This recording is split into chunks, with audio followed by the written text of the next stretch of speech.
Today's episode is brought to you by the Shehnai Virtuoso and Other Stories, the best stories of the Gujarati short story pioneer, the Gujarati Chekhov or Tagore, Dhumketu, and translated by Jenny Bhatt. This is the first ever book-length English translation of his work, and the first ever Gujarati to English translation being published in the United States. Jennifer Croft, the award-winning translator of, most recently, The Books of Jacob by Olga Tokarczuk, says, Dhumketu is a wonderfully gripping storyteller, and Bhatt has certainly done him justice in this excellent selection. The Shehnai Virtuoso is out July 26 from Deep Vellum Books and available for pre-order now. Today's episode is also brought to you by Emma Seckel's The Wild Hunt, a debut novel rich with historical detail, a skillful speculative edge, and a deep imagination. Set on an island off the coast of Scotland, the novel tells the story of a young woman determined to forget the sorrows of the past and the ominous bird-like creatures of Celtic legend that force her to investigate the truth at the island's dark heart and reveal hidden secrets of their own. Says Brendan Matthews, Emma Seckel's debut crackles with dark energy, conjuring a world where the skies are full of crows, ghosts walk the moors, and the islanders are haunted by loss. Seckel knows how to write heartache, but these pages are also bursting with a fierce love for the living and the dead. The Wild Hunt is a wonder of a novel. The Wild Hunt is out on August 2nd from Tin House and available for pre-order now. Before we begin today's episode with Vauhini Vara, I did want to mention a couple noteworthy things. For one, as you will soon learn, Vauhini, prior to being a novelist and still, is a long-standing tech journalist who's also interested in the intersections of technology and writing, probably most notably in her award-winning essay Ghosts, where she engages with an artificial intelligence called GPT-3 that takes a sample text that you provide and continues the story for you. She wonders if this technology could be useful for writers writing into experiences that seem to defy language, to resist words. For Vara herself hadn't and couldn't write into the grief she felt around the loss of her sister until she became progressively more engaged with GPT-3. She talks about this and reads one of the most remarkable sections of this essay for us in the bonus audio archive. This joins many other incredible contributions to the bonus archive, whether Viet Thanh Nguyen talking about the importance of and reading Maxine Hong Kingston, or Miriam Chancy teaching us as she reads from Jamaica Kincaid, to a craft talk by Marlon James, to poet Karthika Nair talking about the poetic form the canzone and why she would use it particularly for a poem about Kunti from the Mahabharata. Bonus audio is only one of the possible benefits of becoming a listener supporter. Every listener receives a resource-rich email with each episode, with the best things I discovered preparing for the interview, and many of the things referenced within the interview, whether the books by Dalit writers we discussed today, or Vauhini's essays on everything from why Silicon Valley doesn't hire black coders to the competitive world of Indian American spelling bee communities. There are many other possible rewards and gifts too, from back issues of Tin House magazine to the Tin House featured new release, which has just been updated to the Irish author Pádraig O'Donnell's new book, The Maker of Swans. But every now and again, a past guest reaches out with something particularly generous and rare, often something available for only one or a small handful of lucky future supporters of the show. Whether that be Nikki Finney's handcrafted box of limited edition books, to New York Times poetry columnist Elisa Gabbard offering a consultation on a poem.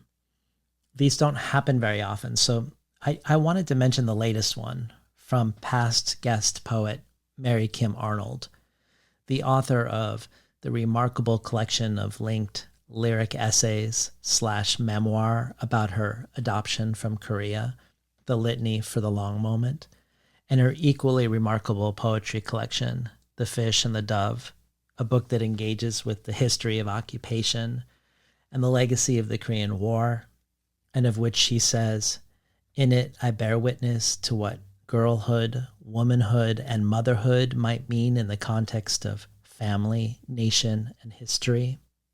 She joked to me that someone had recently called her a maximalist, and her offer for one lucky future supporter is definitely one of maximum generosity.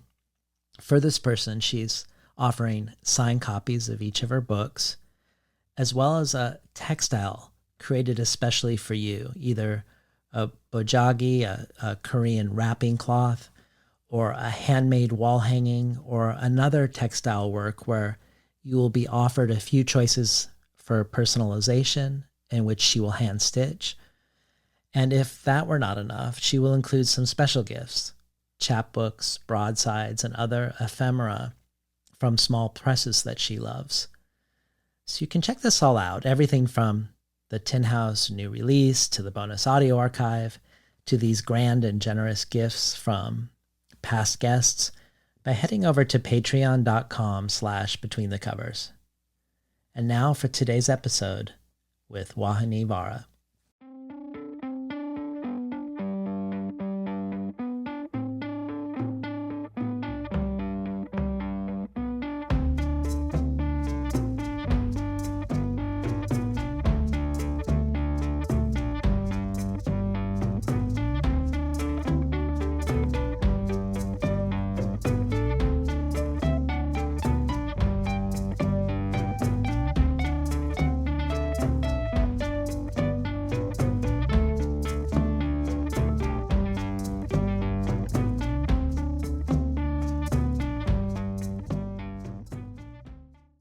Good morning and welcome to Between the Covers. I'm David Naiman, your host. Today's guest, writer, journalist, and editor Vauhini Vara, studied international relations with minors in economics and creative writing at Stanford University. She was also on the staff of the Stanford Daily, having previously interned at Denver Post and Stanford Magazine, and was selected as the first Daniel Pearl Memorial journalism intern, allowing her to work in the foreign bureau of the Wall Street Journal. Ultimately, she became a staff reporter for that newspaper and remained so for nearly 9 years. As an upstart young reporter, she covered technology companies and was the first reporter there on the Facebook beat, a company founded the same year she began at the paper. And she engaged with Mark Zuckerberg before Facebook was the phenomenon it is today, and other already iconic CEOs like Larry Ellison of Oracle. She ultimately pursued an MFA in writing, however, at Iowa, where she began the novel we'll be talking about today, graduating in 2010. Vara eventually left the Wall Street Journal to launch Currency, the business section of The New Yorker online. She edited the business section for The New Yorker and regularly wrote for them, both on business and politics. She's also been a staff writer at the California Sunday Magazine, a contributing editor for The Atlantic, and for the Fuller Project for International Reporting, and is an ongoing contributor for Wired Magazine, writing feature pieces on technology, as well as a story editor for the New York Times Magazine. Her journalism has won the South Asian Journalists Association Award and been recognized by the Asian American Journalists Association and the International Center for Journalists, among many others. Her creative writing can be found in Tin House, Zizova, McSweeney's. Her story, I, Buffalo, won the O. Henry Award in 2015, and her fiction has garnered her honors from the Rona Jaffe Foundation, Yaddo, and McDowell. Vara is also a mentor at the Lighthouse Writers Workshop Book Project, the secretary for Periplus, a collective that mentors writers of color, and is on the board of the Krishna D. Vara Foundation, which awards an annual scholarship to a graduating high school student at Mercer Island High School in memory of her sister Krishna, who died of cancer in 2001. Vara's engagement with tech-focused journalism and her pursuit of creative writing have sometimes met with fascinating results. Her interest in GPT-3, an artificial intelligence model being trained to write human-like text, where you provide it with text and it completes a piece of writing with it, became a way for her to engage with her sister's death in writing, a topic she had long avoided. But the more honest she would be in the sample text, the more interesting stories GPT-3 would generate in response. Vara's resulting essay for the Believer magazine Ghosts was named by Longform and Long Reads as one of the best essays of the year. It will be anthologized in Best American Essays 2022, and it was adapted for a This American Life episode called The Ghost in the Machine. Vauhini Vara's debut novel, 13 Years in the Making, is also an enticing meeting of her life in the tech world and her creative, imaginative work in fiction. The Immortal King Rao is out now in the US, India, and the UK with W. Norton, HarperCollins, and Grove, respectively, with starred reviews from Booklist and Publishers Weekly. Anjali Anjeti for the Star Tribune says, at its heart, the thrilling debut novel, The Immortal King Rao, is a jarring and meticulous critique of how progress is often confused with goodness. Can faster, more efficient, and more accurate technology bring about equality? Can code find a way to deepen human beings' connection to one another? For the New York Times, Justin Taylor calls The Immortal King Rao a monumental achievement, beautiful and brilliant, heartbreaking and wise. And finally, Karan Mahajan says, Vara comes out the gate with a masterwork, a book that is 3 great novels in one. The tale of a thriving and chaotic Dalit clan in the first decades of independent India, an immigrant success story in 80s America, and a dystopian nightmare of the post-Trump future. Welcome to Between the Covers, Vauhini Vara. Thank you so much for having me, David.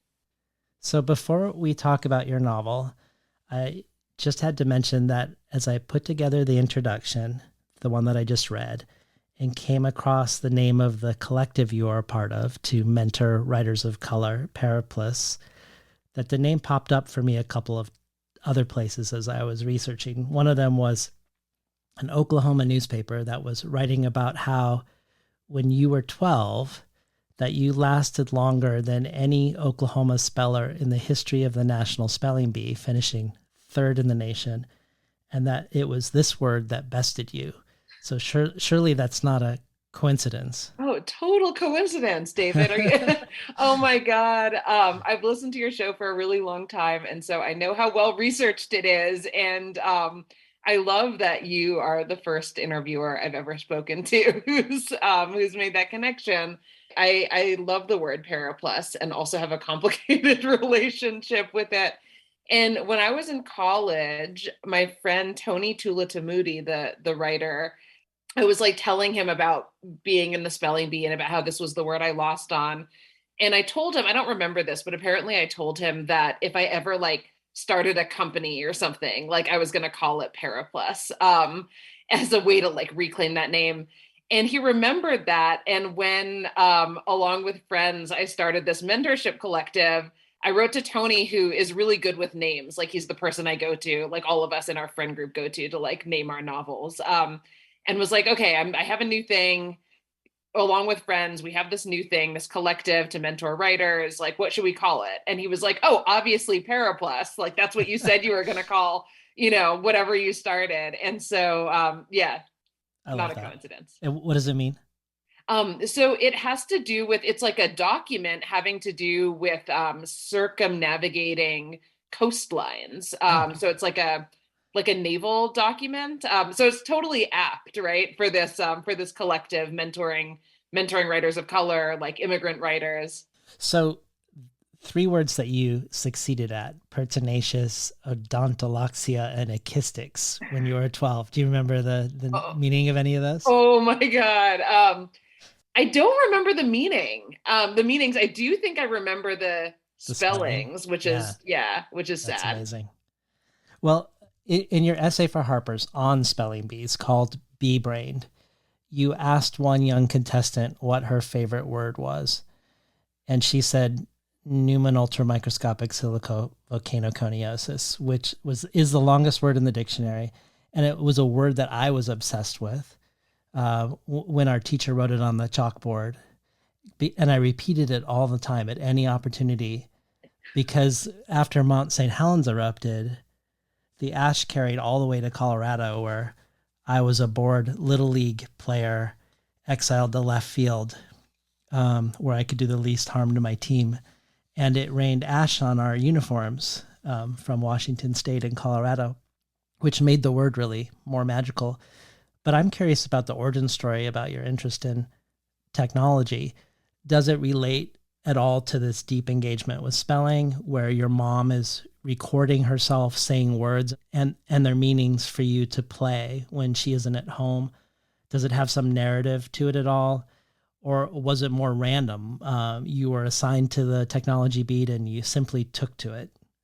That's such an interesting question. I hadn't thought about the relationship between language and spelling. I love that story, by the way. That's so great and moving and sad. And like, there's definitely a relationship between my interest in language and like how words work and the fact that I became a writer, for sure. Like, I'm always surprised that more spelling bee kids don't end up being writers. Like, a lot of them end up in totally unrelated fields, like engineering or medicine.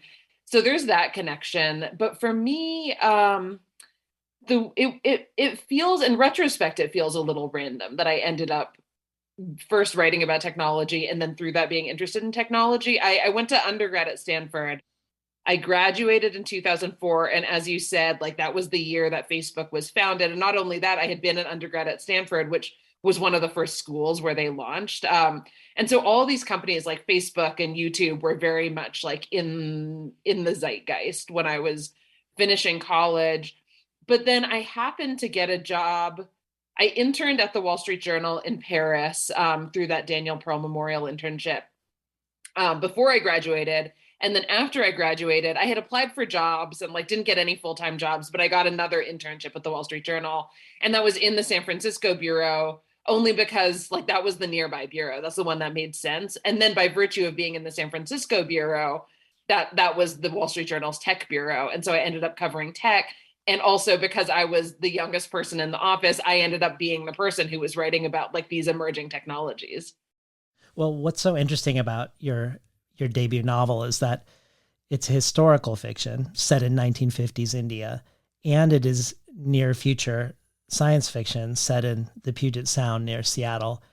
And it is also the story of the immigration of our main protagonist from the former to the latter. So it's an immigration geographically, but also it feels also like an immigration between historical fiction and near future science fiction.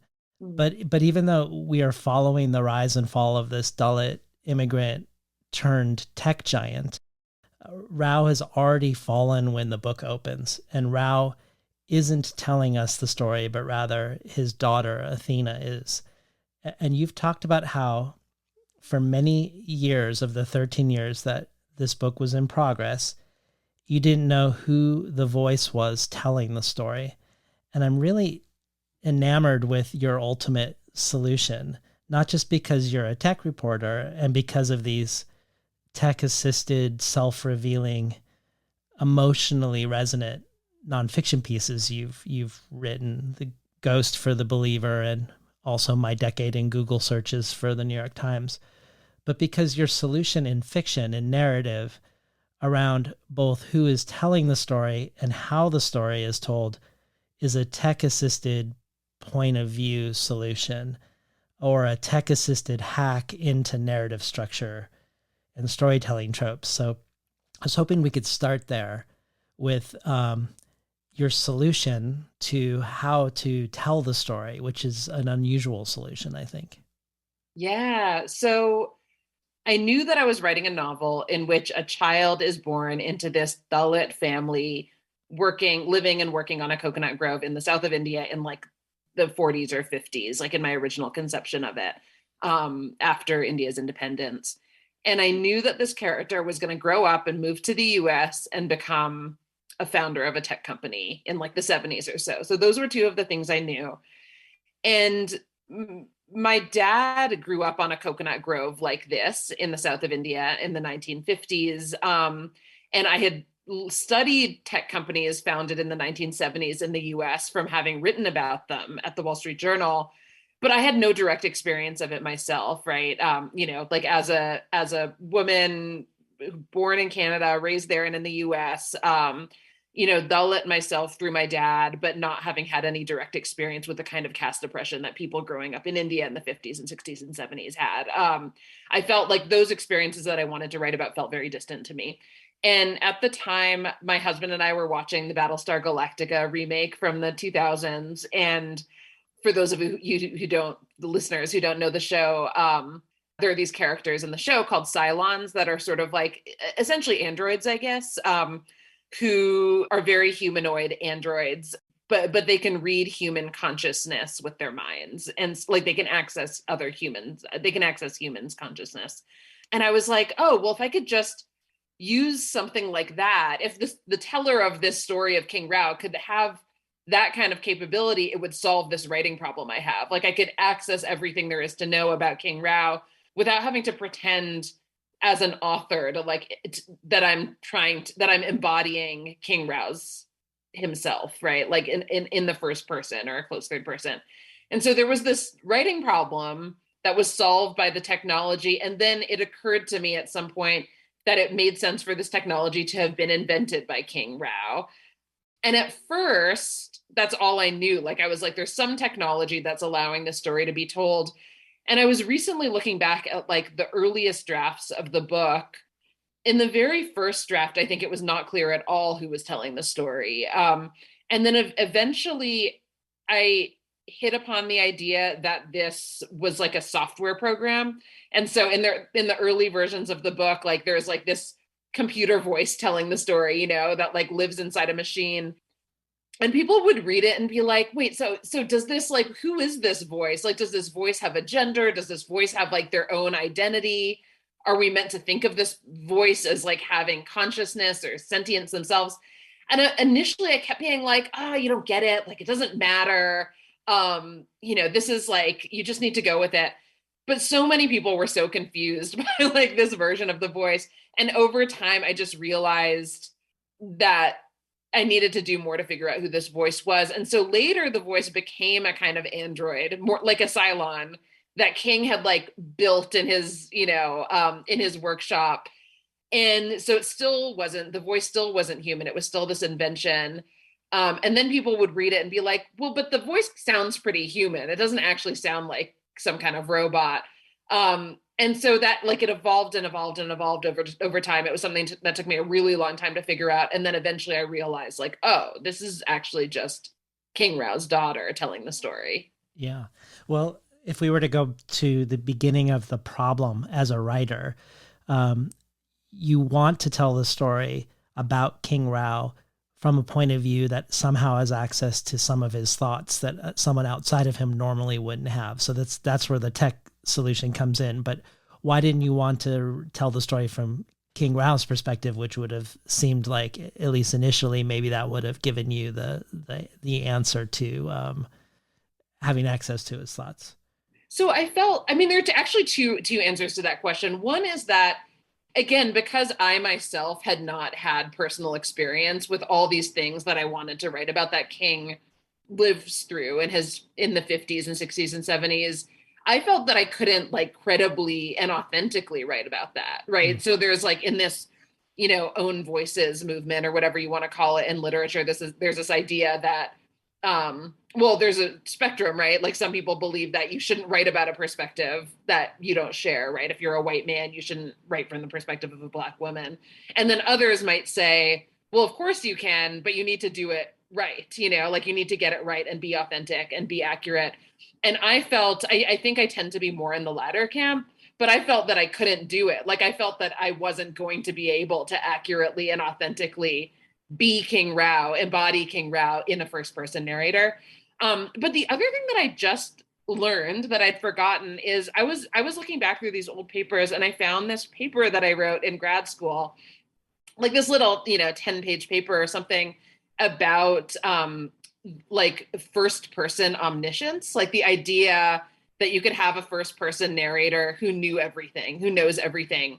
And I had thought that like I had just like come up with that for the book, this idea of this like technologically adept narrator, this technologically connected narrator who can connect to the internet with her mind, can connect to this other character king with her mind, and therefore be in some ways omniscient while also telling the story in the first person. But I found this paper where I'm talking about Moby Dick, and I'm talking about Junot Diaz's book, the brief, I'm going to get the name wrong, The Brief and Wondrous Life of Oscar Wilde, right? And realizing that like those also are books that employ so in the paper I write about like how these books employ an omniscient first person narrator, and it's so fascinating. And so I was going to try to do something like that, and so I had forgotten about like these influences for me, but I think like I was solving a writing problem, and then at the same time like I think there was just something fascinating to me too about the idea that you could have like that intimacy of a first person narrator telling the story, but then somehow also have the first person narrator know everything. Yeah. It also can't be a coincidence that you name her, the daughter, Athena, who in mythology was born motherless right out of her father's forehead. Because really the person telling the story, as you've alluded to, is intended to be an extension of her father like no child has ever been, and is in this sense like no other human who has existed before. But she's weirdly, and I think this is why the book really works and is compelling, she's weirdly someone who takes our virtual social media lives to both extremes, the ones that we all are experiencing. She's able to conjure infinite information at any point, essentially, and yet has literally no direct analog experience with any real human beings other than her father. So she probably should be banned from spelling bees, I'm guessing, because of her access. But it's like this sense of like hyper connection and hyper isolation, which I feel like is a very relatable storyteller in our age. Yeah. It was hard to write, because all of us do exist in the context of the real world, even as we're increasingly pulled into our phones. And in early drafts of the book, I think I made a lot of mistakes, I wrote Athena because I knew that she knew everything, right? Like she could access whatever she wanted to online. I had this idea of her as like being more knowing in a sort of broader term, a broader definition of that term than she could actually be, and I realized over time that the way to write her I hope I was successful. Like the way to write her had to be that like she was basically like a child or teenager sitting in front of a computer screen all the time and never talking to a human, so like in one sense like she has a lot of information access, like she knows a lot of facts, but she doesn't know anything about like the sort of like palpable way in which like the way the world works on like a sort of like palpable actual flesh and blood level. Well, the opening lines of the book go, quote, King Rao left this world as the most influential person ever to have lived. He entered it possessing not even a name.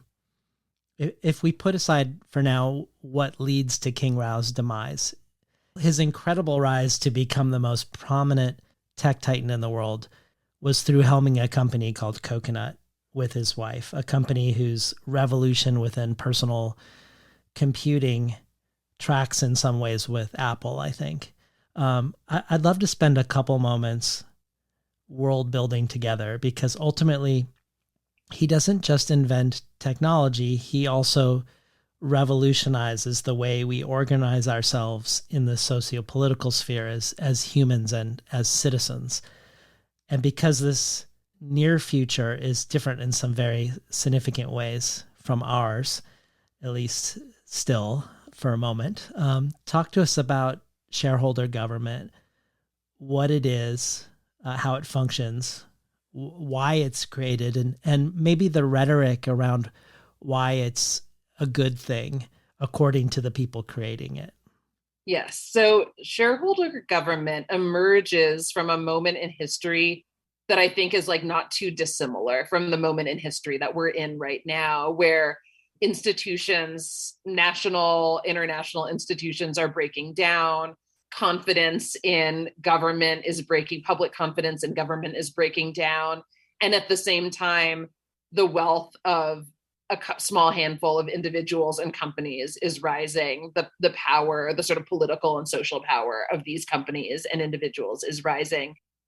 In the book, what emerges from that is a sort of breakdown, essentially, in the world order in which corporations end up filling a void. So, a friend was telling me the other day about, reading about how Amazon is going to send employees to get abortions if they need to get an abortion across state lines because their state has banned abortion, right?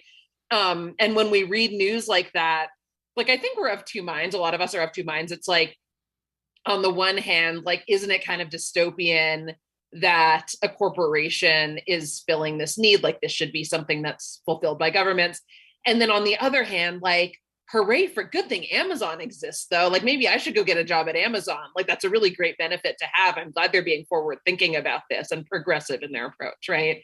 And so in the book sort of like takes that notion, I think, further by saying, well, what if companies were to like really come together and say, you know what, there's been this breakdown. Don't worry, we've got it under control. Like, we're going to start by providing some infrastructure where infrastructure has broken down. And then, oh, oops, it looks like education systems in some countries are having trouble. We're going to go in and help with that too. And then eventually in the book, there's a sort of like gradual, but also somehow sudden, transition where eventually the world is run by these corporations and society is okay with it. And this system of government is called shareholder government. So instead of having like nation states, there's a global system, and every citizen becomes a shareholder in the system of government, which does mean that you hold shares, like literal, financial shares in this economy. But the size of your holdings is sort of predetermined by how wealthy you were in the previous world order, right? And so all kinds of other things happen. Like, instead of being paid in currency, you're paid in something called social capital, which is an evolution of money, right? So it's a bit like money as we think about it now, but it's the amount that you have is also influenced by, for example, like whether you've committed crimes or whether you say mean things about corporations on your social media. And the size, the amount of social capital you hold is a little bit mysterious even to yourself, because all of these kinds of decisions are determined by an algorithm that takes in all these inputs and is meant to sort of like make more sophisticated, informed decisions than we ourselves can make. And so, I might not know why I have the social capital I have, or why it's suddenly gone up or suddenly gone down, because it all happens sort of behind the scenes with the aid of this algorithm. The logic behind this is sort of like the rhetoric about why this is a good thing has to do with this, this previous breakdown of national governments. And so I think like the rhetorical question people like King Rao, who created the system of government, would pose is like, well, this is certainly better than the alternative, right? Like, remember where we were, a decade ago when everything was falling apart. You don't want to go back to that. Also, like, on average, a lot of things are better. Like, on average, people are living longer lives. On average, people are healthier. But that hides, it sort of obscures a sort of more complicated truth, which is that there remains a lot of inequality. In fact, inequality has grown. People have less agency. People have less understanding of how their decisions are influencing actual outcomes for themselves. So yeah, I hope that covers it. No, that's great. I want to later talk about the shadow that this government casts. But first, one of the things that you mentioned in a lot of interviews is the way the real world caught up to your imagined future world during those 13 years, some of which caused you to re-enter and rewrite text. Climate change, the way it has tangibly and visibly and steadily accelerated in only those 13 years. is one thing, but also you mentioned the arrival of Trump. It's easy for me to imagine how, for you to write a believable near future, climate change by necessity would have to be an actor in it. But tell us about Trump showing up in your world already partially built, and how, not that Trump's in your world, but that Trump in the real world shows up and causes you to reevaluate. Yeah. Around the time that Trump emerged as like an early political figure, like when he was making false claims about Barack Obama, and then later when he sort of said he was running for president, but nobody took him seriously. I think this was around 2014, 2015. I wrote this character. I was like, oh, somebody like this is going to sort of represent the kind of like the demise of traditional institutions, like the traditional nation state in my book. Like, this is the kind of figure that needs to emerge. Trump is perfect as a model. And so I wrote this sort of like Trumpian president into my book, like this Trumpian president who is, only exists to serve his own interests, is a businessman, has a businessman's mentality about how government should be run. And then Trump was elected president, and I would give that Trump-like figure was still in the book, and friends would read, and my husband, also a writer, would read the book, would read versions of the book and be like, I don't understand why you have Trump in the book, but it's supposed to be, X number of years in the future. Like, why is Trump, who's president now, showing up as if, he just popped up to 15 years from now? And the reason was that when I first wrote the character, obviously, I didn't think Trump would become president. I thought it was a far-fetched idea.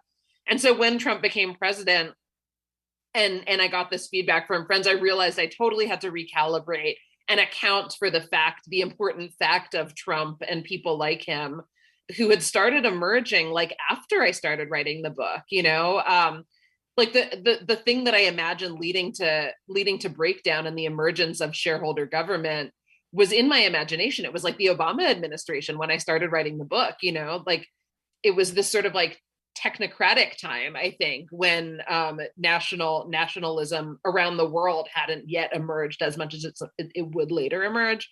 And so like Trump happened, similar, Viktor Orban, like all these similar figures started emerging all over the world. And the thing that I thought I was making up started to happen in real time. And so I had to account for that. So I had to make clear in the book that like those things happened in the past.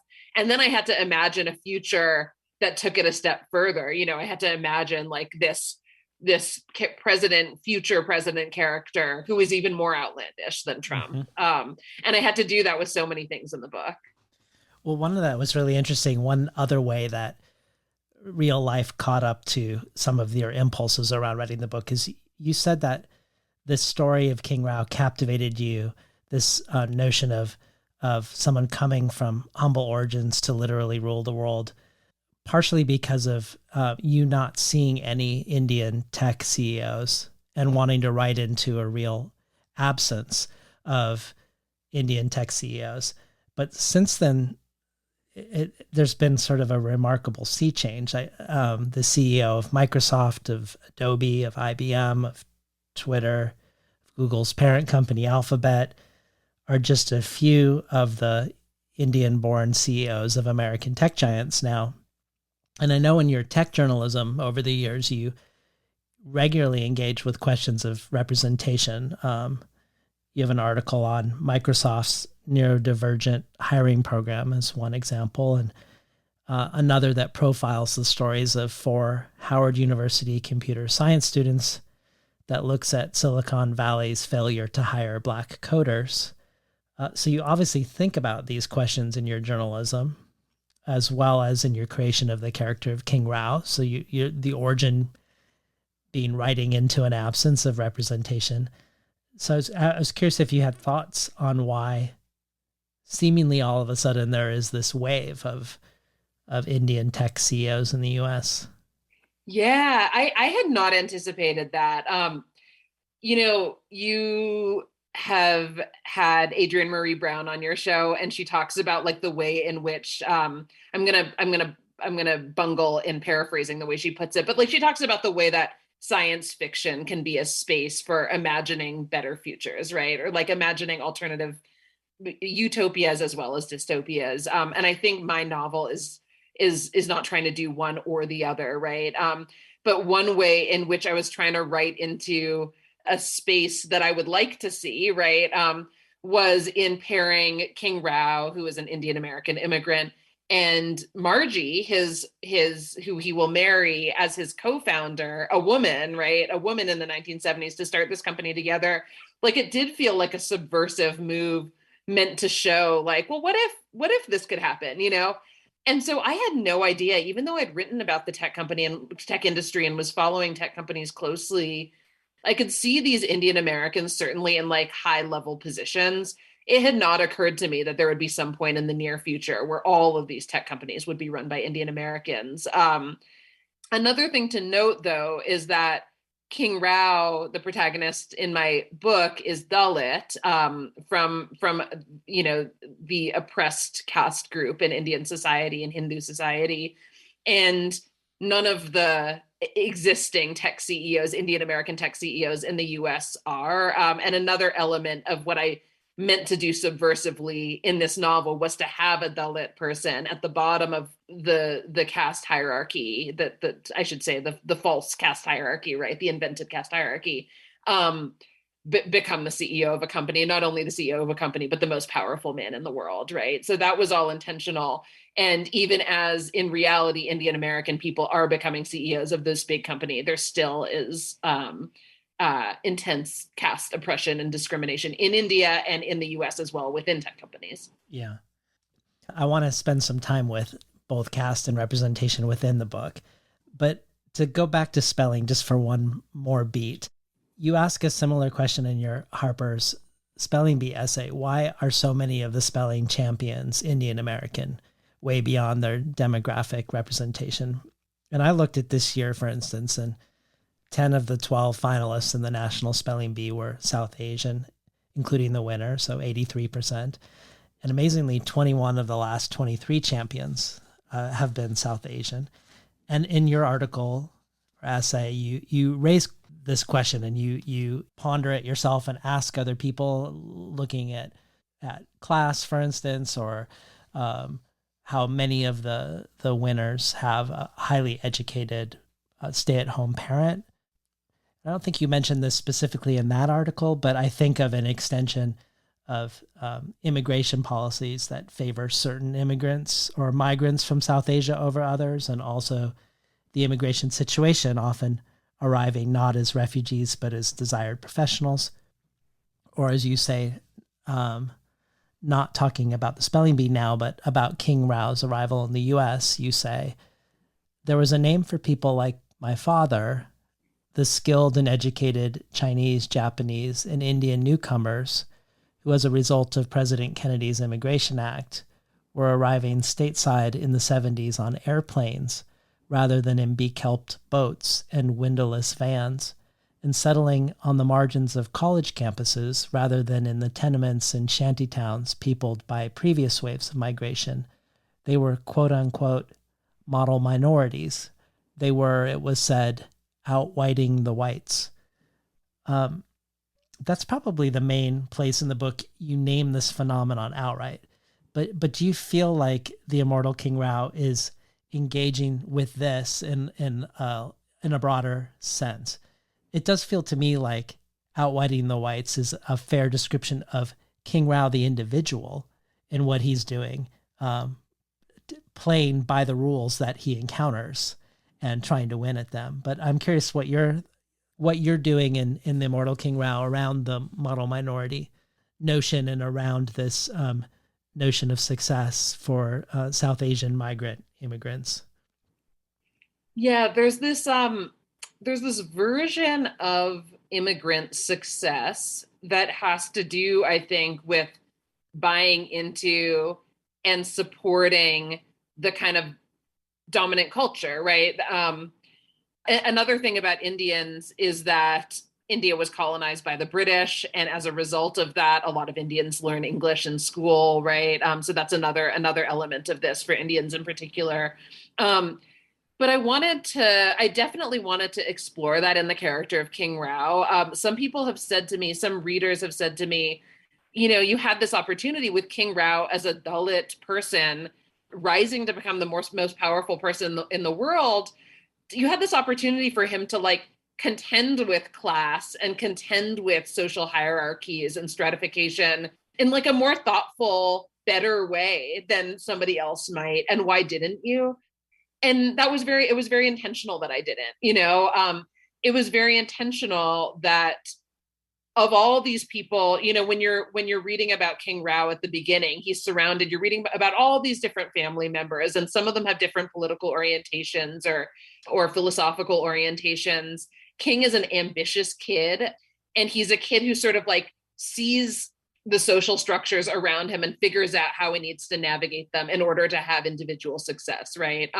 So he operates that way within his family and then within India. And then when he moves to the United States, he's operating in that way as well. And the culture into which he emerges in the United States is this, white, patriarchal, heteronormative culture that prizes capitalism, right? Capitalistic ways of thinking.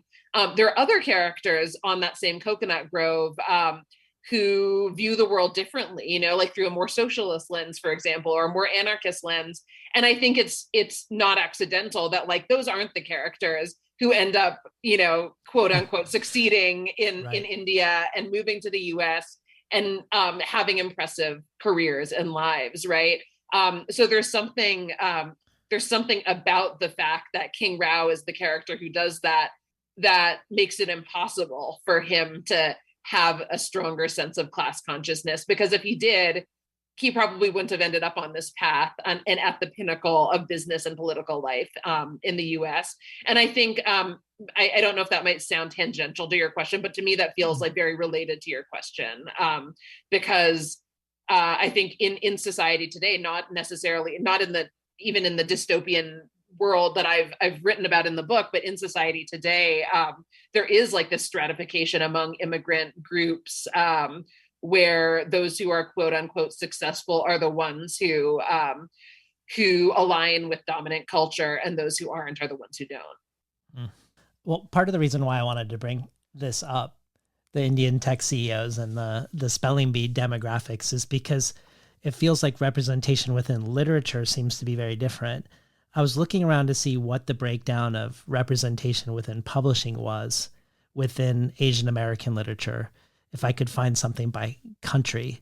And I couldn't find anything, but I did find an interesting article that analyzed what scholarly attention is paid to various literatures. And 80% of the Asian American literature to receive substantial critical attention were in order of prominence Chinese, Korean, and Japanese. And Indian, Filipino, and Vietnamese led the sliver of attention that remains after that 80%. And I reached out to the writer, translator, and founder of Desi Books, Jenny Bott, to see if she knew of anything that directly looked at literary publication itself. She said she didn't know of anything that did, but she brought up this same analysis of scholarly attention and said it was a pretty good proxy for what I was looking for.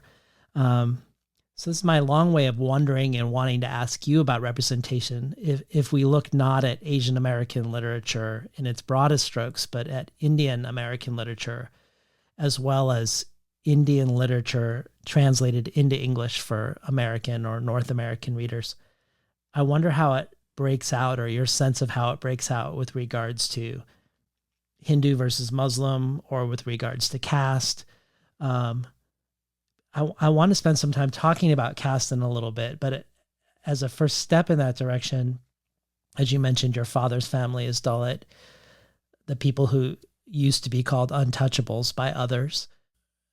Recently, I came across a tweet by the poet Pragita Sharma that said, quote, "I want to think about how to unpack Dalit feminist practices and South Asian women's writing and poetics.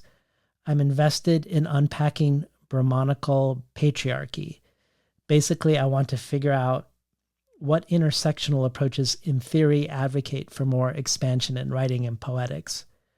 This just added to my curiosity around your sense, if you have a sense of it, of Dalit representation within the sphere of Indian American publishing.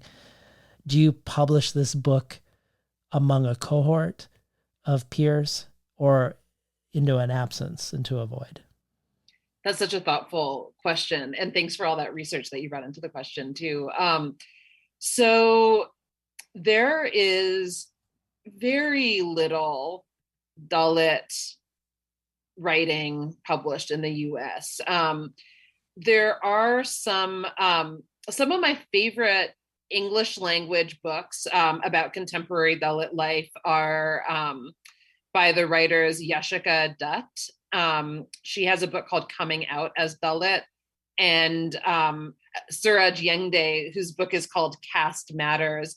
Those are both seminal books about Dalit life, and they talk about Dalit life in the U.S. and outside of India in the diaspora, but they have not been published in the U.S. yet. So there are these books that you can buy online if you can find them, but they don't get published here. The activist Tenmori Sundararajan has a memoir coming out this fall, and she is a prominent Dalit American activist who I think especially rose to prominence recently because she was invited to give a talk at Google about caste and caste oppression and discrimination. And then some Google employees, some Indian American Google employees protested, saying that her work is inflammatory and she should not be invited. And then she was disinvited. And this was covered in the Washington Post and elsewhere. It was a big story. She is someone whose work is really interesting to me because she is Indian American like me. She grew up in the U.S. She didn't, rather than in India, I mean, and she has this book coming out that explores sort of Dalit American life, Dalit Indian American life here in the U.S. And sort of proposes a framework for thinking about it. I mention these books because so that people know about them, but also like there aren't many. Another book I'll mention is Ants Among Elephants by the writer Sujatha Gidla, Gidla, which was published in the US to a lot of critical acclaim, actually. And that's a book that people who are interested in a US published book about Dalit life in India and the US can read. Anyway, the reason I mention all of these by name is so that people know about them, but also like I couldn't name 20 more books, like there are just very few in the US. And I think it's notable that the book that brought the issue of caste into prominence in the US was the book Caste, written by Isabel Wilkerson, who's an American woman, a Black American woman, who has had her own experience of marginalization and oppression and discrimination in a different context. But it wasn't a book by a Dalit writer, which I think is notable. So there's a huge absence. In India, there's been a kind of revival of broad interest in Dalit writing in the same way that there's been this reckoning in the U.S. publishing industry, but it's just now starting, and there's it's long overdue, and there's a lot to make up for. Well, let's do another round of world building together, because a significant portion of the story takes place in 1950s India, inspired temporally and geographically by the real coconut grove your father's family ran when he was growing up, which lends its name to the fictional coconut tech company by King Rao in the U.S. In your spelling bee essay, again, you say that it was a different time to be Indian American when you were growing up. There was no Mindy Kaling or Aziz Ansari or Kamala Harris or Nikki Haley. And you say, when I was growing up, I'd tell kids that I was Indian and they'd assume I meant Native American. Only 2 Indian Americans had ever wanted scripts, and it seemed unimaginable that 20 years later people would consider spelling a characteristically Indian American pursuit. But you've also said that you didn't grow up, and maybe this is related if you weren't growing up among many Indian Americans, but you said you didn't grow up in the US and Canada with much awareness around caste. And given that you wanted to not only portray India in the 1950s, but also portray a community of Dalit coconut grove workers, how did you go about building the world that portrays King Rao as a child, especially as you've already mentioned with your anxiety around inhabiting King Rao's position because of what you didn't feel like you could do? Um, how did you portray this world in a way that you would feel satisfied with it being quote unquote authentic? What was your research process like, and what hurdles did you encounter in trying to paint 1950s India on this coconut grove? So I think my journalism background was helpful there. The first thing I did at the very beginning in 2009, 2010 was I was in graduate school at the time, so I had access to the University of Iowa library, and I checked out a bunch of books about rural society in South India in the 1950s, 60s, and 70s. I checked out books about caste written by Dalit scholars. There were a couple of oral histories I was able to read. My dad actually sent me this almanac almost of like what life was like in the district of India where this coconut grove of my father's and of King Rao's family is supposed to be in the 50s and 60s and 70s. So I was able to really like consult that and learn a lot. So that was my the initial phase of my research. And then in 2010, when I was just starting the first draft of the book, I traveled to India and spent time on the coconut grove. It was a place I'd visited a bunch growing up. So I had familiarity with it, but I went and visited like with a research mindset, and with the help of a cousin of mine and an uncle, I interviewed all these family members and asked what life was like at that time, and became very aware of like my own cultural biases coming into the research process itself. I remember one particular interview with an aunt, one of my dad's sisters, where I asked what her favorite foods were when she was growing up, and she sort of scoffed at me and was like, favorite foods, like we didn't I don't have and didn't have any favorite foods. Like we didn't have the luxury of choosing which food we liked. Like we just ate whatever was put in front of us. And I hadn't realized that that question itself like came with its own cultural assumptions, right? And so even like that, the mistakes I made were educational or informative for me. And the other thing I did was I interviewed scholars in India. So I interviewed especially Dalit scholars, especially people with family roots in the same region that my family was from. I went to this local coconut research station and learned about coconuts and took their pamphlet home with me. So I approached it as if I were a journalist, like trying to write a story, write an article that would be factual and accurate about this time period in Indian history. Well, when I know little about something in preparing for an interview, I really relish the chance to learn more and do my own research. And there are various points in this book where I feel like the journalist in you sort of steps to the fore. And I love those moments. And you would sprinkle the 1950s narrative with significant details from Dalit political life. And I suspect these details would be known to most people in India. For one, that the architect of the Indian Constitution was a Dalit, Ambedkar. And I became really captivated and even sort of waylaid through reading about and listening to accounts of all the ideological and strategic battles between Gandhi and Ambedkar.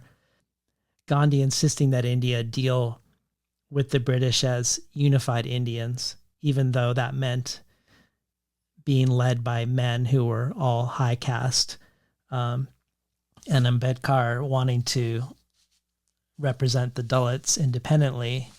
The stories of their battles were just kind of amazing to hear retold. And his story, Ambedkar's story alone, was incredible, that he came from a Dalit clan more favored by the British. So his father was able to get him into a primary school when 99% of his peers couldn't. And yet he wasn't allowed to sit in chairs. He couldn't drink water from the school. Someone would have to volunteer to pour it into his mouth without touching him.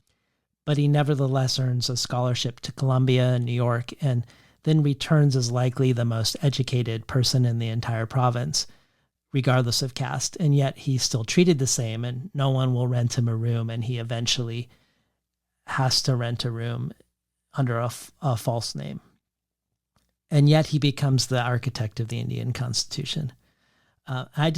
Before we talk more about caste, and he's not a huge figure, but he's a figure that pops up here and there briefly in your book. You don't go into all of this history that I just recounted, but was he a figure that loomed large in your family imaginary growing up, or is this stuff that you, as writing the book, were things that you were discovering about your own heritage through the writing process?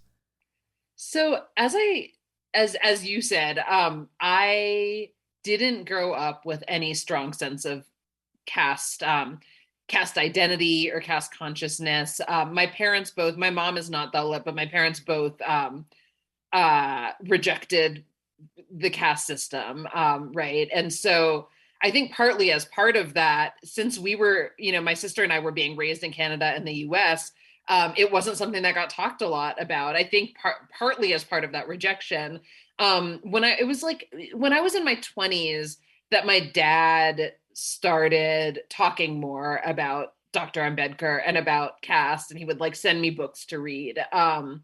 And so it was through that process, I would say, that I became more aware of who Dr. Ambedkar was. And certainly over the course of researching this book, I thought about him more. It was my dad actually who read an earlier draft of the book in which I mentioned Dr. Ambedkar in passing and said, I think you need to, I think he needs to be more in the book. I've had all these, ever since the book has been published, I still keep thinking about these things that I'd like to put in the book, or I wish I had decided to put it in the book. And as you were describing Dr. Ambedkar's, childhood and life and rise, I was thinking to myself, oh, maybe I should have had a longer section about that. It is such a great story. In all three of the sort of timelines of the book, I was struggling with balancing, providing information and telling the story, right? And so I had that in mind when writing about Ambedkar. But one thing that I was doing was thinking about how the actual characters in the book would be talking about him. So in the 1950s and the 1960s, there would be people in a family like King Rao's who talked about Dr. Ambedkar a lot and considered him a hero. And there would be other people who, were barely aware of him because that aspect, just like African-American history wasn't well taught in the US until recently, and even still now is being rejected in a lot of places. Dalit history was not well taught in India. And so you could go to Indian schools from kindergarten to the 12th grade and barely know who Dr. Ambedkar was. So I wanted all of that reality to be reflected in the book. Well, maybe as a connection back to what you were saying before about how someone like King Rao couldn't have had a different political analysis and ended up where he was. But Ambedkar sort of serves as another humble origins to founder of a nation arc with someone with that very different political analysis, I think. Yeah, absolutely. I mean, I agree with you.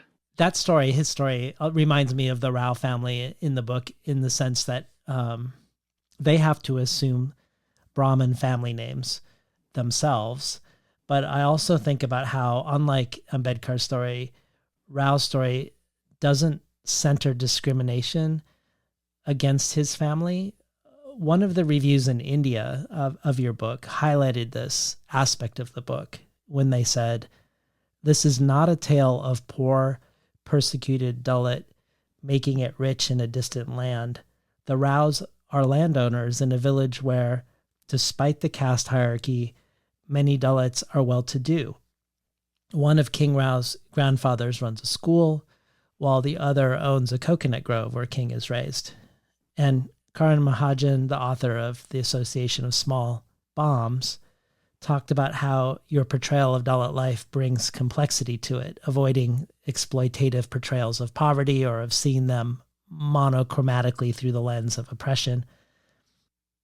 I guess I wondered if this was by design and intent, a pushback against a simple caste-based stereotyping of something that is far more contradictory and nuanced in real life? Or was this a happy accident of you simply portraying the real life community of your father's family, which happened to grow up in this way?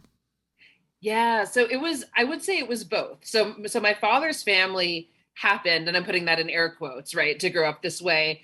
Um, but the reason my father's family had the background it did was because of the broader socioeconomic and cultural circumstances in India at the time. So in the 20th century was a time, in part because of Dr. Ambedkar's influence, in which Dalit people were starting to have opportunities for social mobility. So, for example, Dalit families were starting to be able to acquire land, like in small numbers and in modest ways after generations of oppression. But land acquisition was starting to be a thing. And so my dad's family and King Rao's family in the book are representative of a broader trend that was taking place. And this was true also of access to education. You know, Dalit people were able to get more access to education. An affirmative action system was put into place in India, like a more formally than in the United States. So a formal system of affirmative action in which Dalit people had more access than they previously had to universities and to government jobs, for example. So there was all this interesting upward mobility that was happening for Dalits in the 20th century. And at the same time, there was a serious backlash to that, in ways that I think are mirrored in the US, for example, right? Where in the wake of the civil rights movement or in the wake of the abolition of slavery, right? There was this severe backlash against equal rights and freedom in this country as well. And so I wanted to show all of that. Like I wanted to show what the upward mobility looked like. I wanted to show the ways in which oppression and discrimination does continue, so there are scenes in the book in which King and his friends learn about violence against Dalit people, Dalit children in a nearby town.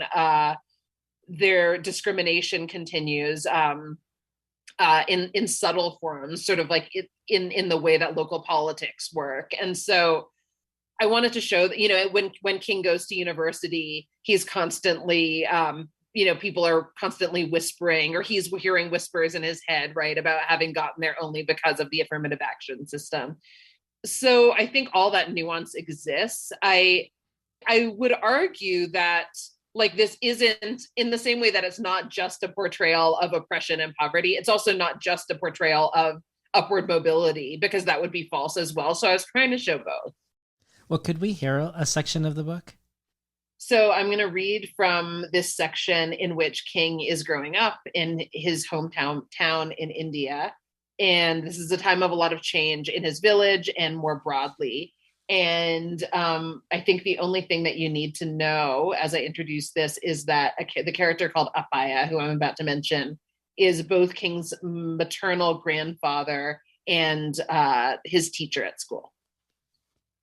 The years passed, the change accelerated. It wasn't just a time of change in Kathapali. No, what was happening to them was a symptom of a bigger transformation afoot, Apaya told King's class. He explained to his students that India's caste system, while widely believed to be special, was only one manifestation of a social structure that had once been prevalent in pre-modern societies all over the world, one in which citizens were split up into three groups: priests, warriors, and laborers. France's first, second, and third estates were no different from Brahmins, Kshatriyas, and Shudras.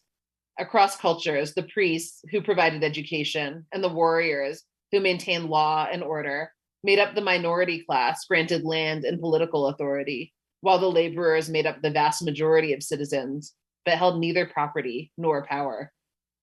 In Europe, at the end of the Middle Ages, this arrangement began to disintegrate as some workers repositioned themselves as merchant middlemen and earned their way into a better economic position, lodged between the rich and the poor, the bourgeoisie.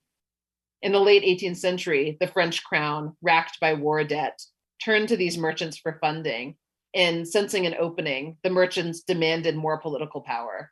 When the crown denied them, they moved to seize it. This was the start of the French Revolution and a new social order governed by neither priests nor lords, but by a broader class of property owners. In India, a similar progression might have taken place if it weren't for the British East India Company coming along. Great Britain, like France, had been begging merchants for help financing its foreign adventures. And in the early 1600s, the Crown had started approving joint stock companies, businesses funded by outside investors who had no management role and could not even be held legally responsible for what the business did. The risk of the foreign trading missions these companies undertook was enormous. No single investor could bear the burden. The investors were nothing without one another. It was the East India Company, one of Europe's very first joint stock companies, that exploited the decline of the Mughal Empire to lay claim over most of the subcontinent, employing the caste system for its own purposes. It hired Brahmins to collect taxes from Indian families and Kshatriyas to fight those who resisted, and thus cementing the role of caste in a society that might well have otherwise dispensed of it. But now, in the absence of the British, the old social order was breaking down. This wasn't just about coconuts. This wasn't just about family. What they were going through now was part of the eternal struggle between oppressor and oppressed, trampler and trampled. Here, a new chapter was belatedly opening. A Maoist politics was rising. In the state of West Bengal, disenfranchised tea plantation workers, Dalit adjacent tribals, had seized land from their landlords and given it over to the landless. The Naxalbari movement, named after the village in which it took place, was crushed within months. But news had already spread southward about the brief and glorious coup perpetrated by those peasants of West Bengal. King was 15. He and everyone else in Kuttapalli heard about all the discord secondhand. Many of the village's residents were Dalits who, thanks to Grandfather Rao's loans back in the day, had only recently become landowners. Now the village's longtime landlords were on guard, believing Dalits to be especially susceptible to the new strain of revolutionary thought. The thing to do was to be aware of little signs of uprising, as the legacy landlord saw it. Already, some villages had reverted to the old rules to guard against uppityness. Dalits couldn't sit in a cart or boat already occupied by a higher caste person, graze their buffalo on common land, set foot in temples, or draw water from the common village well. The new village council president told Chinna, who had told Appaya, that Appaya would do well to stop inciting his students with revolutionary talk. Appaya protested. I'm only teaching them the truth. Chinna was unsympathetic. Well, don't, he said. But Appaya, provoked, began doing exactly what they had accused him of doing all along. He converted to Buddhism.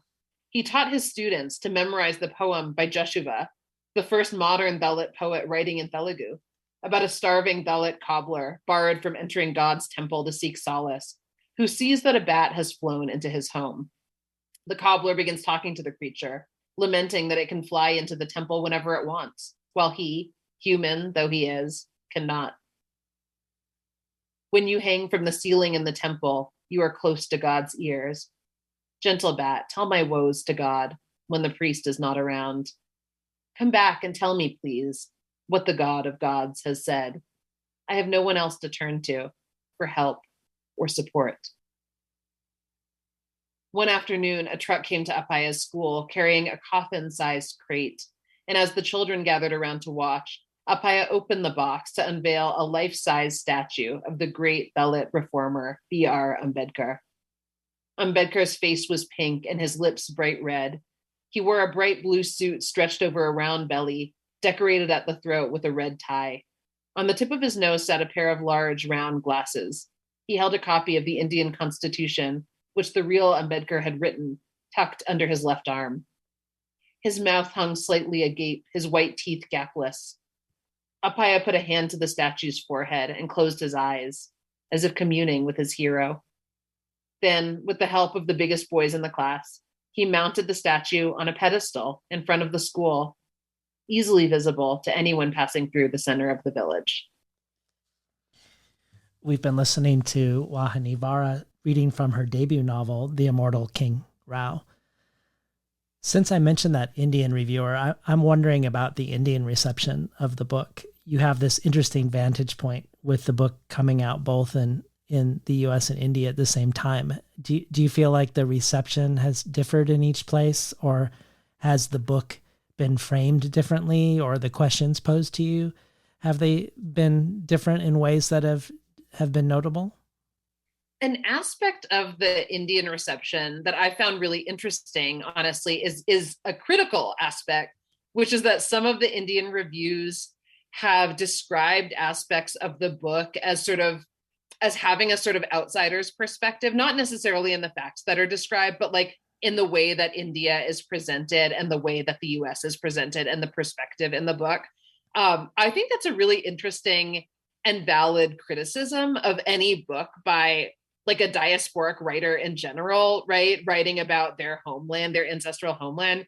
I think it's probably inevitable that sometimes happens. And the reason I find it interesting is that criticism in general is so interesting because the book, like once the book, as a writer, you publish the book, it's out of your hands and it only exists sort of in the imagination of all these many people who read it. And so I feel pretty honored to get to have been reviewed in all these different contexts. And I think when Indian reviewers write this way about books by Indian American authors, I think one thing it reflects in part is the relative lack of representation of works by Indian authors in the US market, and a frustration that all these books by Indian American authors are then inevitably published in India, right, to the Indian audience. And I think it's a very valid and worthy criticism and concern. Like I think there should be more literature from India, especially given that so much Indian literature is in the English language. You wouldn't have to translate it or anything, right? So there's all this great literature, really cutting edge, innovative literature, I think, that's coming out of India that doesn't get published in the US. And so I can understand how it could be a source of frustration for an Indian reader or an Indian critic to have to deal with this book published by an Indian American author who hasn't ever lived in India in India itself. While that's one of the most interesting aspects of the criticism to me, I think generally there's been a pretty warm reception of the book. And one thing that's been gratifying, given that early concern I had about my ability to write about the coconut grove, for example, is that critics seem to feel that those portrayals are accurate and authentic and realistic. So that's nice. That sounds really gratifying. Yeah. So let's leap back into the near future and shareholder government and talk a little bit more about the shadow side of it. Because if a potential reader were to only know that the book were about a Dalit leaving his village in rural India, coming to America, innovating a society-changing technology, and then becoming more powerful than anyone on earth, you could easily think that this book were a book selling or celebrating the American dream. But one of the ironies of the book is that shareholder governance reinscribes social inequalities. And this is perhaps partly because of Rao's lack of engagement with these very social questions as an individual. Your epigraph from Thomas Piketty's Capital and Ideology goes, "Once the choice has been made to organize economic, commercial, and property relations at the transnational level, it seems obvious that the only way to transcend capitalism and ownership society is to work out some way of transcending the nation state. But exactly how can this be done?" But this epigraph seems only to be partially true about shareholder governance. It has transcended the nation state. There's even one global school curriculum translated into 65 languages, for instance. But at least for me, it hasn't transcended capitalism by doing so, but rather sort of enshrines it in a way that makes no nation accountable to its violences. I just wondered what your thoughts were on shareholder governance in relationship to this notion of transcending the nation state as a way to transcend capitalism. Yeah, I think you're right. I think that's such a fascinating question that's posed by Piketty. And I think he's someone who is interested in how social goals can be met through government, right? So I think that's the lens through which he seems to be approaching the question, given the broader context for the book, which is for the quote, which is that book, Capital and Ideology, which I found fascinating. Um, it seems to me, or the avenue that I was interested in exploring in the book was not answering this question of like how society could be made better with government, right? Like how government could be employed as a more effective tool, but rather like how the current breakdown, the breakdown that's sort of described in part by Piketty in that quote, could be exploited by those who are already powerful and wealthy. It seems it's hard for me to imagine a future that's something other than just a more capitalistic future. That's a future that seems relatively likely to me. I think there would have to be major change for that to be avoided. That's not to say that I think I'm describing in the book like the inevitable future, right? But it's certainly like an eventuality that seems very possible to me. And that's because historically, just over time, what has kept happening over and over is an entrenchment of wealth, an entrenchment of power. There have definitely been forces working against that, and also history is made up of change, right? So a trend could start moving in another direction. But capitalism is a really powerful force, and it's a force, like it's an institution that we built, and then right, we've built this institution that dilutes individual agency. And so it's an institution that almost like I hate to like that our agency still exists, right? It just makes us feel that we're not responsible. And so it makes it really easy for this institution for capitalism to keep growing, to become more powerful. I kind of want to link this back to technology, the way the shareholder system works. Ultimately, it reminds me of a conversation I had with Tisha Jin, who, like you, also engages with artificial intelligence and technology in her writing.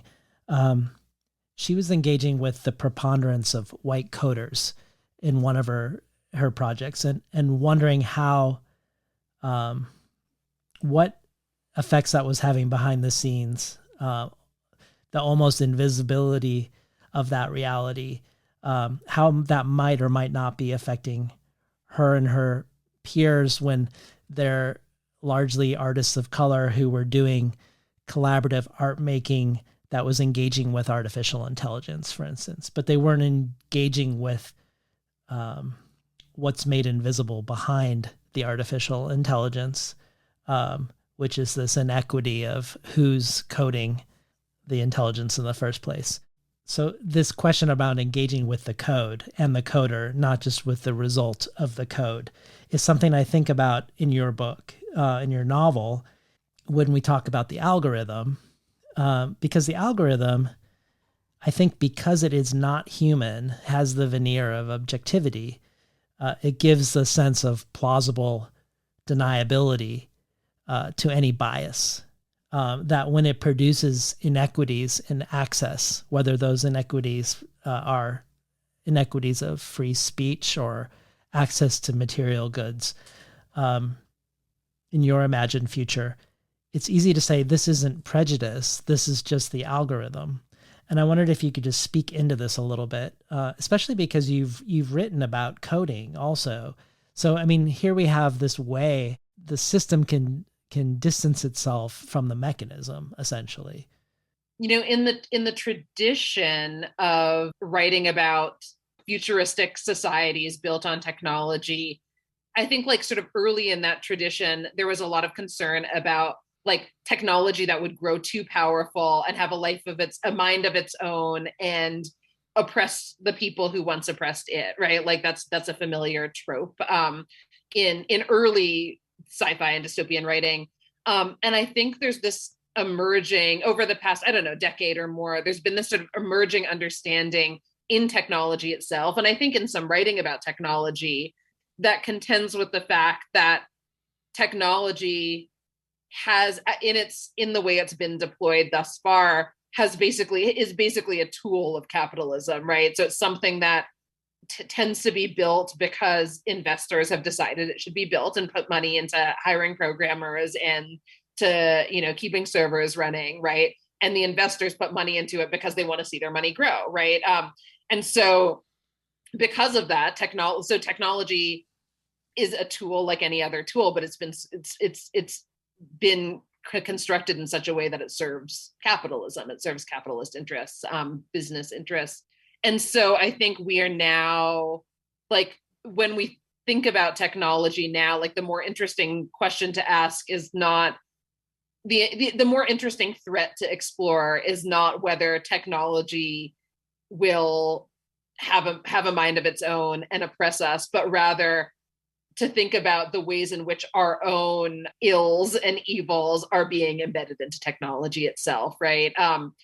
And so that's something that I wanted to show in the book. This algorithm that sort of runs society in the context of the book is, I can't remember how explicitly I say this in the book, but the idea behind this was that like its goal is sort of like efficiency in a capitalistic system, right? Like, it's been the algorithm has been taught that the outcomes it should pursue are outcomes that favor efficiency, that favor, doing things cheaply and getting positive outcomes in a sort of economic sense, right? And so that means that a standardized education curriculum seems like the most favorable approach to education because it's cheap, it's easy, you can get it to a lot of people really quickly without concern for like what the new local nuances might be, right? And how things should be taught and who has access. And if there's some, tribe in rural India or Australia or elsewhere where there are only 20 people that speak that language, like, it's probably not efficient to provide education to those people anyway, because it would be too costly, right, to do it under this system. But like an algorithm would make a decision like that probably.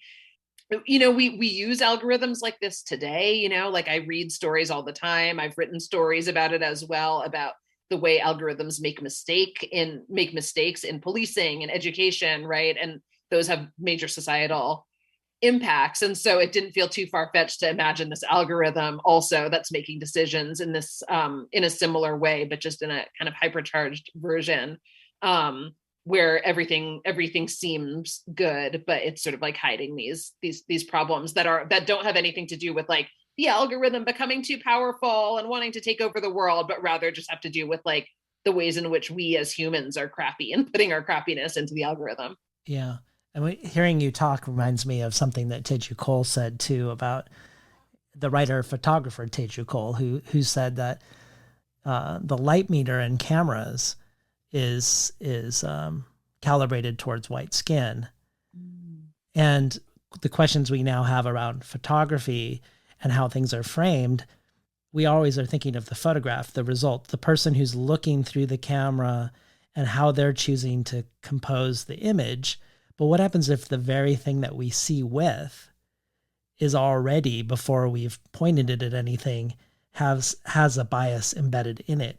Which, this might seem like a stretch, but this does remind me of some of the things that I listened to on my long jogs of Ambedkar and Gandhi in their battles with each other. And I wanted to share one aspect of that around this question around addressing the structure. Because one of the podcasts suggested that Ambedkar said that a new India free of injustice had to get rid of caste altogether, and that Gandhi, on the other hand, had more of an elitist view of harmony based on individual duty, that after the British were removed, the Hindus and Muslims, Brahmins and Dalits would learn to get along through duty and sacrifice, with the individual as the moral agent, through praxis. That if the Brahmins, through their sense of duty, would do service to the Dalit, they would break down the divisions of labor, was the notion, according to the show I was listening to. But because Gandhi invoked as the foundation of this argument Ram Raja, the utopian notion of good governance with Lord Ram as its best example, he ultimately centers Hinduism and the purpose and structure caste would bring to this future society in a good way, one that would transform from each person themselves transforming themselves. I don't have a deep grasp of this. This is probably obvious, and I don't know if I'm being fair to Gandhi's position, but this podcast went so far as to say people today who want a Hindu majoritarian country centered on Hindu ideology could actually look back to Gandhi if they wanted to in this regard. And it wondered in this show if really Ambedkar's face should be held up at the protests against the India of Modi and his vision for India instead of Gandhi's. And I was recently in France. I just got back and I had lunch with a past guest of mine while I was there, the French Indian poet Karthika Nair. And I ran this by her, just like, is this what I'm listening to? Like, does this seem like a marginal position? Or, and she felt like it rang true from her perspective about Gandhi. But when I think of the algorithm as a stand-in and fall guy for the problems of society, somehow I also obliquely think of this debate between getting rid of the structure entirely and with it the algorithm versus everyone transforming themselves to transform the society, but not really ultimately talking about the thing that's embedded in it, or maybe even defending the thing embedded in it.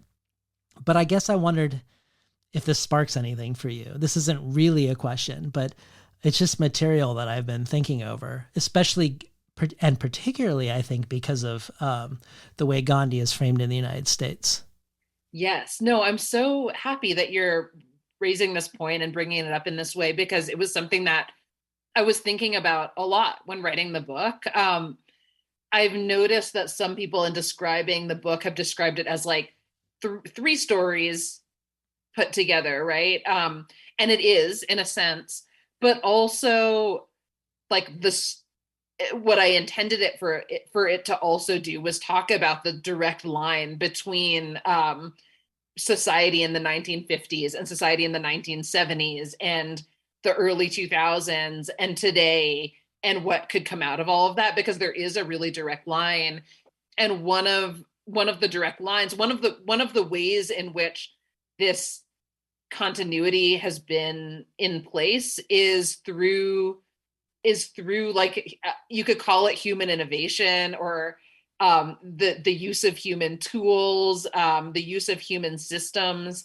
And caste is one of those systems. Like, we think of caste, I think many people think of caste as this, like, the way we think about a lot of things that have to do with religion as this thing that sort of came down from the gods, before we were even here, right? Like this thing that's sort of embedded in the superstructure of existence, that sort of like that we just popped into. But caste is a human invention, right? Just like anything, just like any aspect of religion, it's a human invention, in the same way that the algorithm in my novel, or algorithms in general, are human inventions. So I was really conscious of that in writing the book, and I'm really glad you're talking about it.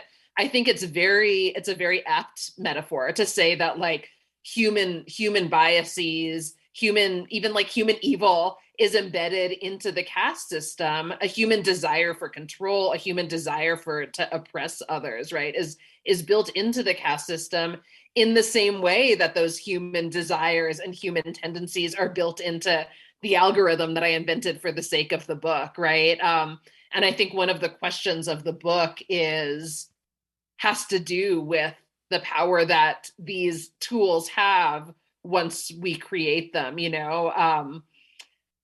It's complicated and really fascinating to me.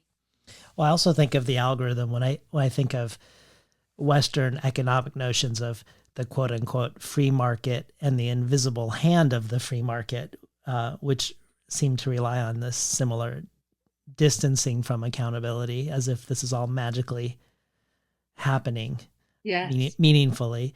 And Justin Taylor puts it well in the New York Times about your book. He says, so-called free markets are always built on acts of dispossession and fueled by institutionalized exploitation. All of this is then narrativized into a fairy tale about invisible hands and quote-unquote natural hierarchies to make these acts of rapacity and despoliation seem sourceless and inevitable, so that nobody in particular can be held responsible for their perpetration and perpetuation. So too with the Indian caste system, the British Empire, the American Empire, the shareholder government, and the ghoulish pursuit of immortality itself. So in that spirit of Justin's review, which I really enjoyed, one last time I'd like to do a little bit of world building, as we haven't talked about one large part of the book, and that is the society of people who have opted out of shareholder government, the X's who live in the blank lands. So tell us about them. Why have they opted out? What is different about living in the blank lands, and why are they called that? Yeah. Okay. So I really wanted in this book, I mean, it was like an intellectual desire and also something that came out of the needs of the book itself in a more organic way, to show what dissent and civil disobedience might look like in a world like the one that I've created here in the book. It's a world in which society discourages, does not celebrate dissent, right? Or sort of behavior that is not normative. But people, people have always existed who have pushed against the grain and wanted to protest.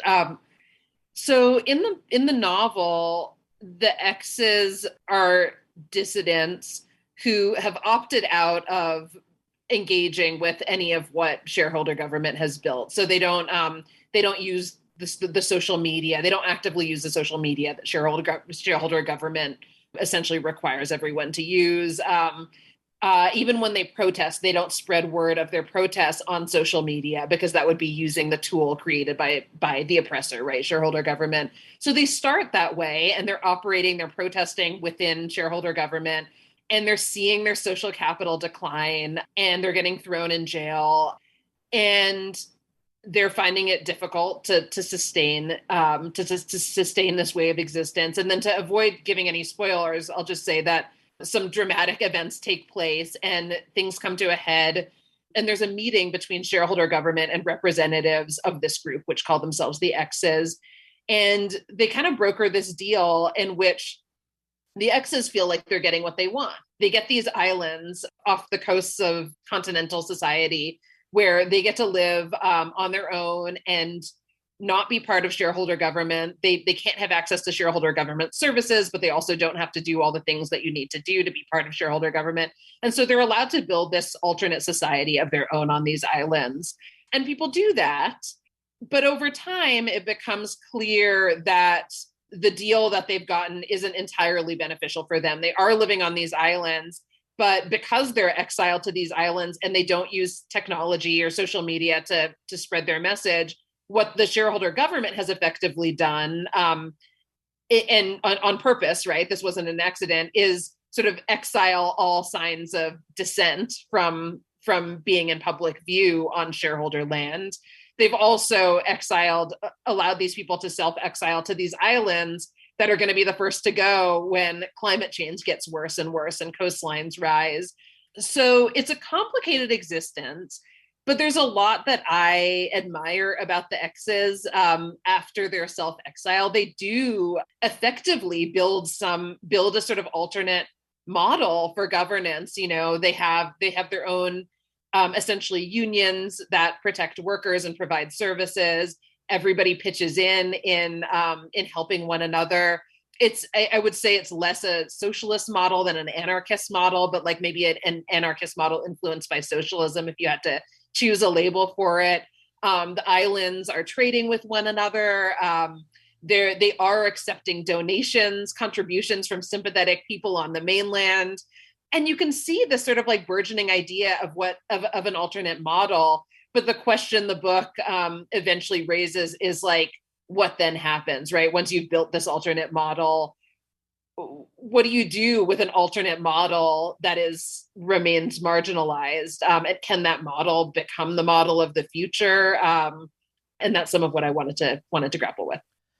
Yeah, I don't know if this is a stretch, but I was thinking also something from the Justin Taylor quote about despoliation and how it's made to seem sourceless and inevitable, is that all the technologies we are developing and that are put forth are sort of put forth aesthetically and aesthetically primarily as wireless and clean. They look sleek and white or shiny silver, and they require less and less, smaller and smaller hardware. But they're really hiding all the wires and the costs and the despoliation. They're still there. There are still cables along the bottom of the ocean. We are sinking servers into natural bodies of water to cool them off. Google's signing non-disclosure agreements with local municipalities to buy public water and privatize it. Child labor is mining the trace minerals. Wage slavery is building the phones. And the mining of these trace minerals is on the short list that in the top 5 or 6 reasons we've been at an elevated pandemic risk for the past 2 decades. The electricity to run the server farms significantly contributes to global warming. There are real substantive material costs beyond the psychological ones of all the social media technology that's created under this illusion of wirelessness. It feels like it's sold to us as this ethereal elegance. And it feels like, I don't know if it's a stretch to connect it to these communities, but these communities are returning to their bodies, to the analog world of like, how are we beholden to wherever we are and to the people who are there with us. Mm-hmm. I just wondered if that felt like a stretch to you to make a connection between something as disembodied as an algorithm and maybe the impulse that these people who are trying to pull the plug. When I first started writing about the X's, I didn't know what was going to happen with them. I didn't know whether they would successfully pull off some kind of revolution, or whether, they would take over the global government, or whether they would, run themselves into extinction and not be able to survive. Like, I had no idea. I just sort of created these characters. They ended up on these islands. And the thing that happened for me in the writing is that I realized, and I think this is where I think this connects with what you were posing earlier. I realized that even if these individual human beings have exiled themselves to these physical islands that are outside of mainstream society, like the globe is still a system, whether we want to call it that or not, right? Like, they still belong to this broader ecosystem. And if it's the case that their exile has made protests less visible, dissent less common in mainstream society, if it's the case that the fact that they've decided not to use social media means that their message isn't being heard, like, can it be argued that they're actually contributing to the problem, right? Can it be argued that their self-exile makes them feel good about themselves, but is actually worsening the problem?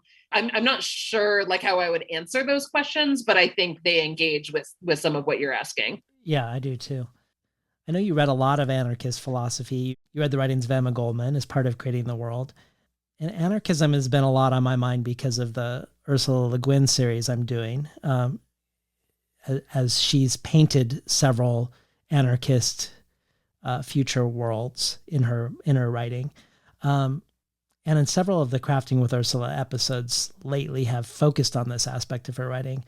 But I was also surprised to see you connecting Taoism and anarchism in some of your conversations, because this is a connection she makes over and over again, or she made over and over again over a half century, which makes me wonder if you're also doing that, if maybe it's part of a lot of people making this connection, or whether it's just a coincidence. But what do you see that brings the two together in your mind, the Taoist and the anarchist worldviews?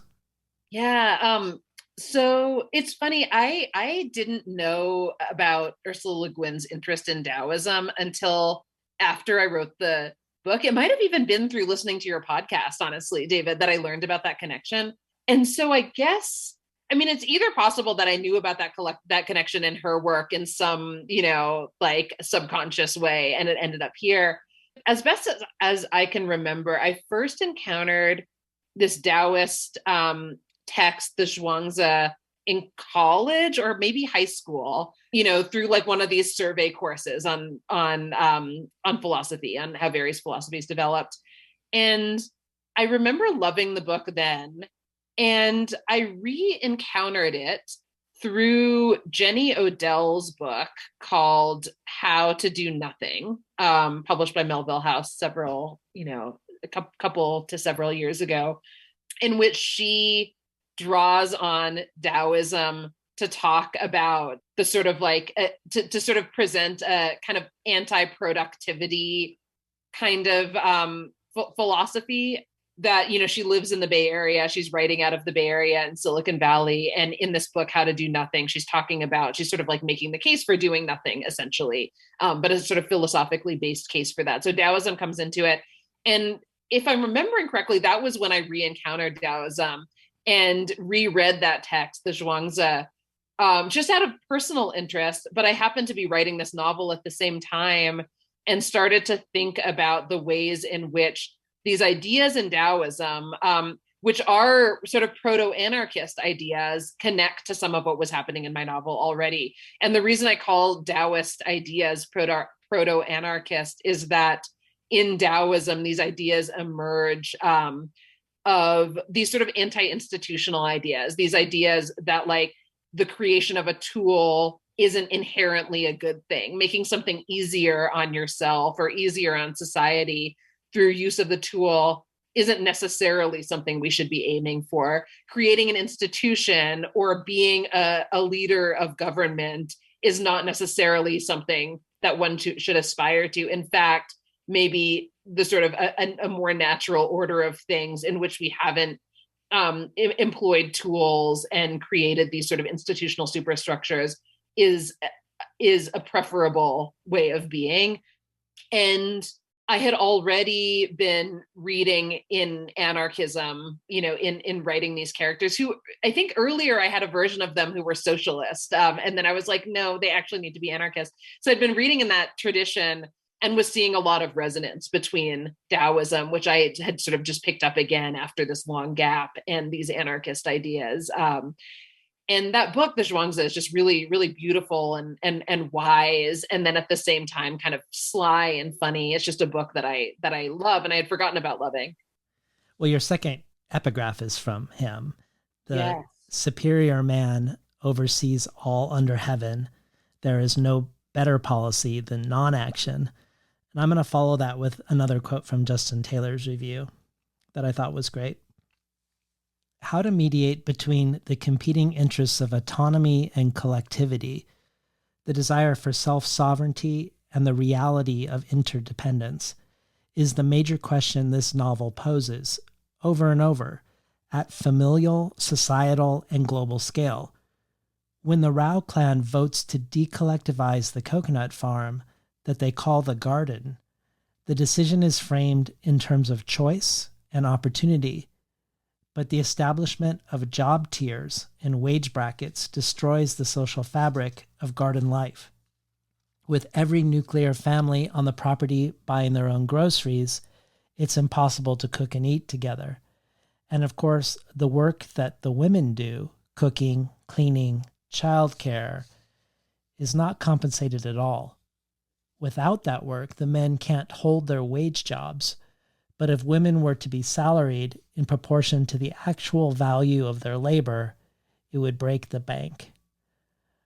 I'd love to take this as an entryway into a discussion of gender in the book, a discussion of the great man narrative, as most of these tech moguls surely see themselves within, King Rao included, but how the women in this book undercut this narrative.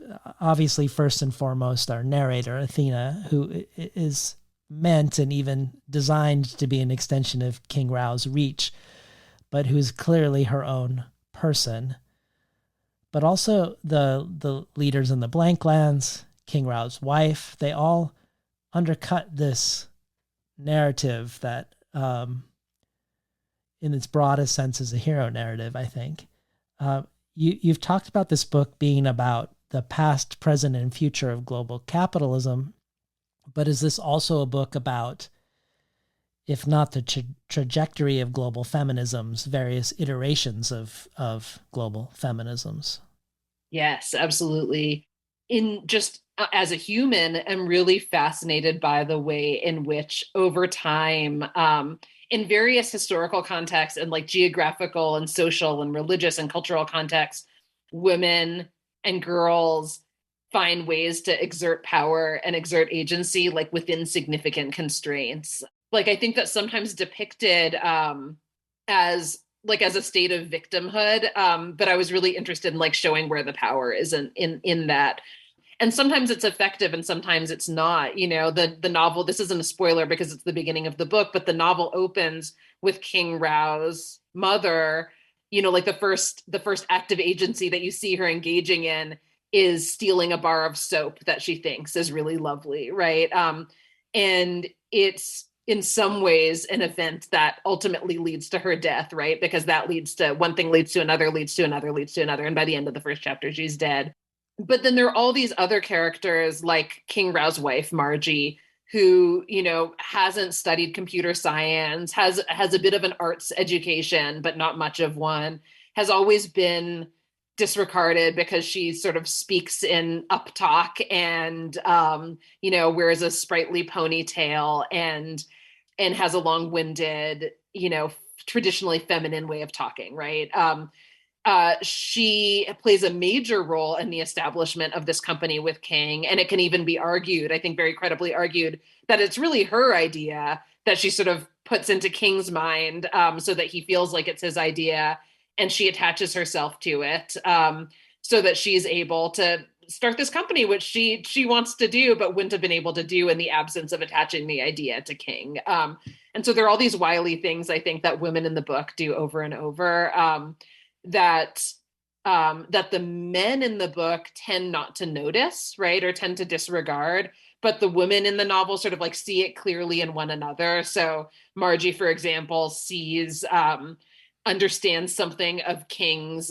So King is raised by his aunt, who then becomes his mother after his birth mother dies. So I'm going to refer to her here as his mom. But King's wife, Margie, has grown up in very different circumstances from King's mother, Sita, but sort of like sees in Sita the way in which these sort of patriarchal constructs around her have shaped the decisions she made and how she tried to exert power in her own life, namely through her son, King, right? Who is male and who's an heir to the Rao family. I think it's fascinating, and I think women and anybody from in marginalized positions like have always done this over time. Dalit people, you know, Black people, people who are gay and trans, and you know, like disabled people with disabilities have always sort of like found ways to interestingly exert agency and power. And because the novel in some ways is like the concept of agency is central, I think, to like just what a novel is, right? Like it's a person exerting agency, and that generates a plot, right? And then that plot exerts some changes on the character themselves. Like that fact about womanhood felt like the novel feels like a really natural place to explore some of those ideas. Well, one of the ways I really love you as a writer in the world, in public, is how generous you've been about sharing in essays and in interviews about the journey and its challenges over the 13 years of bringing the Immortal King Rao into the world. Setbacks such as your first agent firing you after you sent them a draft, or how an editor of yours was asked to stage an intervention when every time you received a manuscript back from them, you wanted to add, or you did add more to it, or how you wrote backstories. This is the one I can't believe. How you wrote backstories for 100 of King Rao's relatives, and for the longest time refuse to remove them. But here you are, many drafts later, many times thinking it was ready to go, and then life intervening otherwise, having surmounted the hurdles. And I know you have a story collection coming out next year, and I would love to hear about that if you have anything you want to say about it. But I also wondered if have these two books taken up all your time more recently, or are you working on something else as we await what comes next? Oh, that's such a generous question. Thank you for saying that. It's funny because it happens to just, be the truth that there have been all these setbacks along the way, like there are for many of us, and hopefully it's helpful to others to hear about all that. I am working on a story collection. I'm working on edits on this story collection called This Is Salvaged, which Norton is putting out next year. And that's also a book I've been working on for a really long time. A lot of those are stories that I started, in college and in my 20s. And at the same time, in parallel, I'll mention this because you referred to some of these pieces. I'm trying to put together a collection of essays, sort of like experimental tech-informed essays, like the essay Ghosts that you referred to, and the essay about Google searches, where I compiled all these Google searches over 10 years. I just find myself really fascinated by, I think, form in general as a writer, and like the way in which the tools, again, speaking of tools, which we've spoken about a bunch, the way in which like the tools that are available to us as writers, as artists, can like influence the way in which ideas come onto the page in new ways. So I'm looking at like a sort of collection of essays that deal with that in various different ways. I love that. Well, thank you for being on the show today, Vauhini. Thank you so much for having me. This was really a privilege. We're talking today to Vauhini Vara, the author of The Immortal King Rao. You've been listening to Between the Covers. I'm David Naiman, your host.